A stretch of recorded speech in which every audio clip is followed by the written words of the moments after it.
Good morning and welcome to La Spezia in Italy. Yes, this is our second port of call here on our Costa Diadema cruise. Yesterday we were in the beautiful port of Savona and we thoroughly enjoyed ourselves, and we're really looking forward to getting off and having a look around La Spezia, in particular the Cinque Terre. Hi, if you're new to our channel, we are Tom and Dom Travel and we release a new cruise and travel related video every single week. So if you haven't done so already, make sure you hit that subscribe button and give this video a like. Straight after breakfast we headed back to the cabin, grabbed our bags and then headed off the ship. Now getting off the ship was super easy. We disembarked within about 5 minutes. Outside of the ship then there were 3 shuttle buses waiting for us to take us outside of the port. The port here you cannot walk yourself, you need to catch one of these 3 shuttle buses, but when we got outside the ship there were 2 buses waiting, so there was no queues whatsoever, and before we knew it we'd arrived at the terminal entrance. Fortunately, the terminal is located just off the main shopping street, so it wasn't too far. At the cruise port terminal, there were lots of taxis, lots of buses. What we planned to do today is we pre-booked a Cinque Terre ticket. It cost us €18. We booked it online a couple of weeks prior to our cruise, and this gives us unlimited travel between all of those 5 Cinque Terre towns and villages. To get to the Cinque Terre though, you need to take the train. Well, in our case we decided to take the train. There is also tours offered from the cruise ship itself, from Costa, but we chose to do it by ourselves. We walked all the way through La Spezia. Perhaps we got lost 1 or 2 times along the way, but all in all it took us about half an hour to walk to the train station. Not very far at all. There are other transport options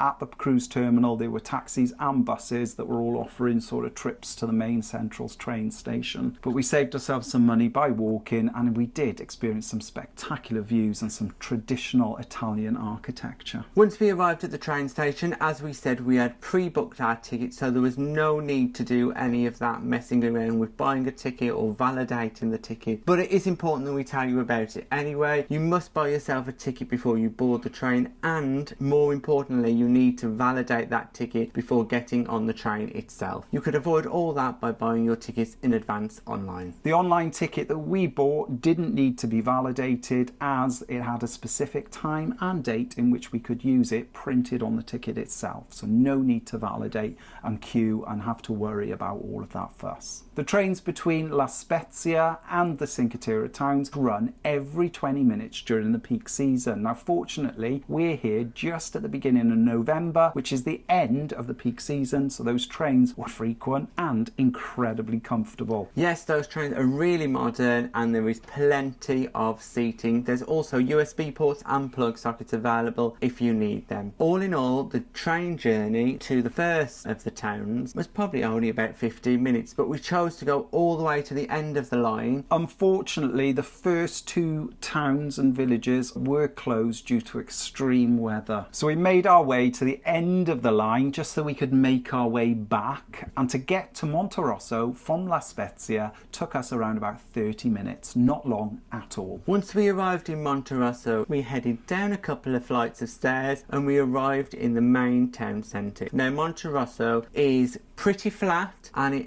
is lined with a beach, or supposed to be lined with a beach. Unfortunately, as we said, the weather wasn't particularly great today. It was cloudy and the sea was in, so that meant we couldn't really access any of the beach, but we did have a look at some photos that showed the beach looks lovely in the sunshine. We walked along the whole of the seafront where there is some cafes and places to grab a drink, but right at the end of the seafront there is this absolutely huge statue that overlooks the sea, and to be honest with you, it looked absolutely spectacular today with the waves crashing up against it. On a normal sunny day, Monterosso is an incredibly popular beachside destination, and it's set up and catered for that type of holiday maker. If you'd come here to do hiking, unfortunately all the hiking trails were closed, so there is an option to walk between all 5 towns on hiking trails, but that was not available today. It's important to note that our Cinque Terre ticket that cost us around about €18.20 included access to all of the hiking trails. Now we didn't plan to do any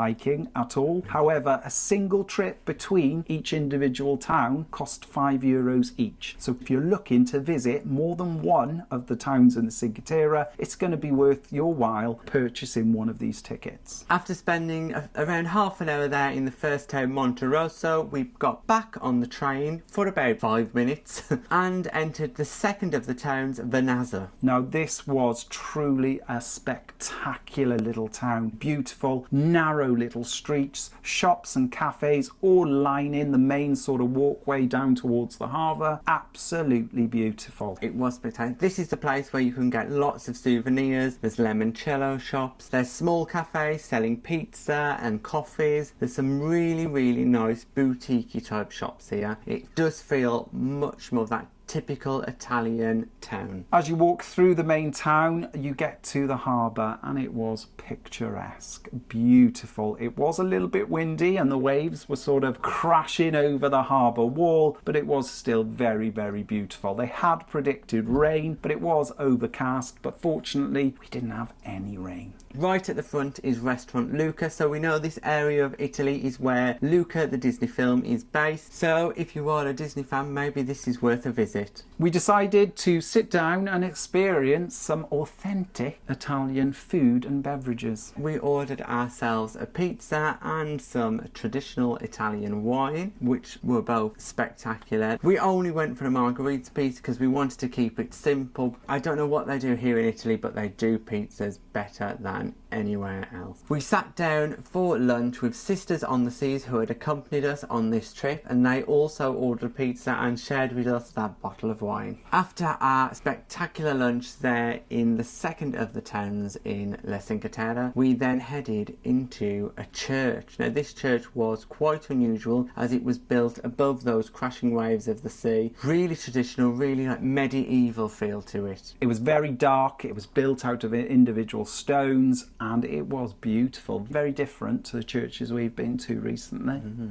From the church then we headed up some of those narrow traditional Italian streets we're talking about. They were super narrow. They just gave us such that Italian authentic feel that we were looking for. We also headed up some of those steps, didn't we? And there's a lot of steps about in these villages, so it's really interesting to walk up and down, but please be aware if you have any mobility issues that sometimes these villages in the Cinque Terre are not the easiest to navigate. After having a little walk around, we decided to head back to the train station to visit the next town on our stop. We got to the train station and pretty much another train. We were waiting maybe about 5-10 minutes to get on the train. There was a slight delay, but again, really easy process. We didn't have to validate any tickets. We just literally waited there and hopped on the train when it came. Fantastic. And then 5 minutes on this train and we'd arrived at our next destination, Corniglia. No, we didn't know what to expect because once we got off the train we thought, oh, there's nothing here at all, because unlike the other two stops there was no town surrounding the train station at all. We exited the train station and we followed a path to the left of the exit where we found there was a bus stop. Now we wasn't sure what the bus stop was for, but there is a minibus service available. We found out shortly why. It wasn't long as we wandered down this path before we came across a huge amount of steps to take us up to this village. We couldn't have counted them all. The steps were absolutely massive, going all the way up the side of this mountain/hill. I suppose the locals will be quite used to it. However, it was quite enduring, and anybody with any mobility issues will really struggle to get up them steps. Yeah, I would say even if you're questioning your fitness, get on the bus. But we were already committed, so we were halfway up and we found ourselves taking a couple of breaks with Sisters on the Seas as we made our way up to the top of this huge set of stairs. Once we arrived at the top, that was pretty much the town of Corniglia. It was really, really pretty town. Actually, I think it's probably my favourite one. It just felt the most traditional, much smaller, more compact. Little shops built into the sides of houses and the little setups outside. It was pretty beautiful. There seemed to be a lot of gelato shops also in this town. You could really feel the sort of isolation of Corniglia because it is perched right on top of this hill/mountain. in. Up until recently, with the main train line being introduced, I say recently, but perhaps 50 years, it would have been incredibly difficult to get to. On top of the town itself was several churches, and we popped into one of them, and this was completely different to the church that we did in the last town. And this was much smaller, very squared, very, very pretty, and lots of detail painted on the ceiling. What this town does offer that none of the others do is spectacular views. You can see right across the ocean, you can see for miles. It is worth the walk up those stairs for that view alone. It is spectacular. So after a brief look around Corniglia, we decided to make our way back towards the train station. We had to walk all the way down the steps, which wasn't too bad, and then walked along the path towards the train station, waiting at the train station for around about 10-15 minutes, and then another train came. Again, super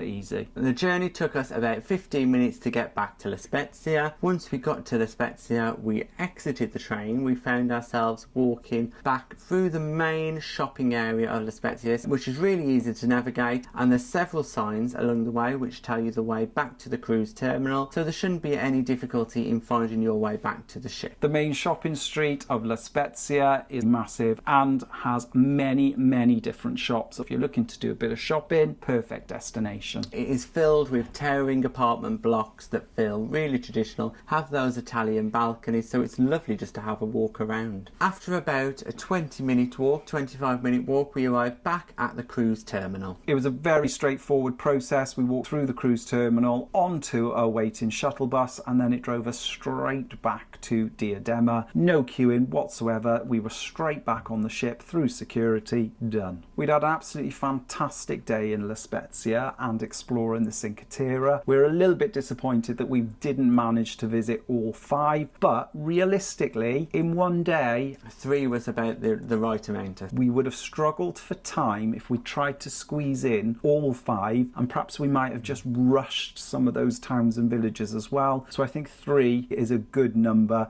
and it just gives us a reason to come back next time. Thanks for watching our day in La Spezia, exploring the beautiful Cinque Terre. If you've got any comments or questions, make sure you pop them in the box below and we'll get back to you. Also, if you want to support us in creating more content, we're available on Patreon. Yes, and please don't forget to like and subscribe and hit that bell notification button to never miss a video from us.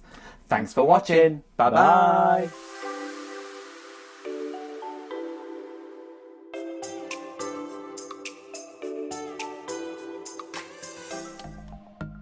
Thanks for watching. We've got lots more content available on our YouTube channel, so press that subscribe button. If you're interested in receiving daily updates, we're available on most social media platforms. Just search for Tom and Dom Travel.